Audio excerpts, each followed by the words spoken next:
Drugs তথা নিচাযুক্ত দ্ৰব্যৰ সেৱন তথা সৰবৰাহৰ বিৰুদ্ধে কাছাৰ পুলিচৰ যি অভিযান, এই অভিযান অব্যাহত আছে।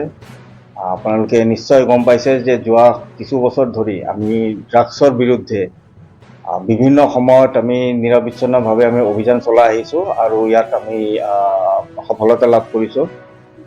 যোৱাকালি আমি এটা বিশেষত্ৰে খবৰ পাইছিলোঁ যে কিছু ড্ৰাগছ পাচাৰকাৰী তেওঁলোকে বুজন সংখ্যক ড্ৰাগছ আমাৰ কাছাৰ জিলাৰ মাজেৰে তেওঁলোকে সৰবৰাহ কৰিবলৈ তেওঁলোকে চেষ্টা চলাই আহিছিল আৰু ইয়াৰ বিৰুদ্ধে এটি অভিযান চলোৱা হৈছিল আৰু এই অভিযানটোত যৌথভাৱে আমাৰ STF টিম আৰু কাছাৰ পুলিচে এই অভিযান চলাইছিল যৌথভাৱে আৰু এই অভিযানৰ নেতৃত্ব দিছিলে স্বয়ং আমাৰ কাছাৰ জিলাৰ আৰক্ষী অধীক্ষক শ্ৰী নোমল মহতো মহোদয়।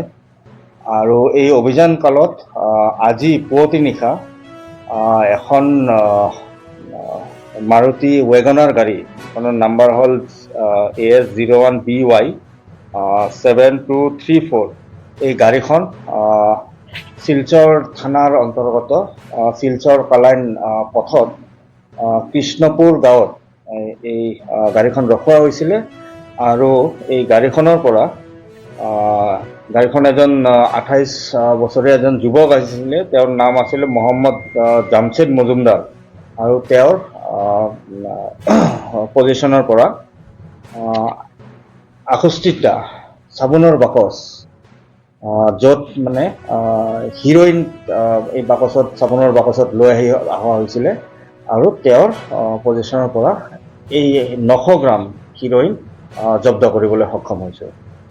আৰু এই 900 গ্ৰাম হিৰ'ইনৰ যিটো আন্তঃৰাষ্ট্ৰীয় বজাৰ মূল্য আছে, সেই বজাৰ মূল্য প্ৰায় 4.5 কোটিতকৈ অধিক হ'ব।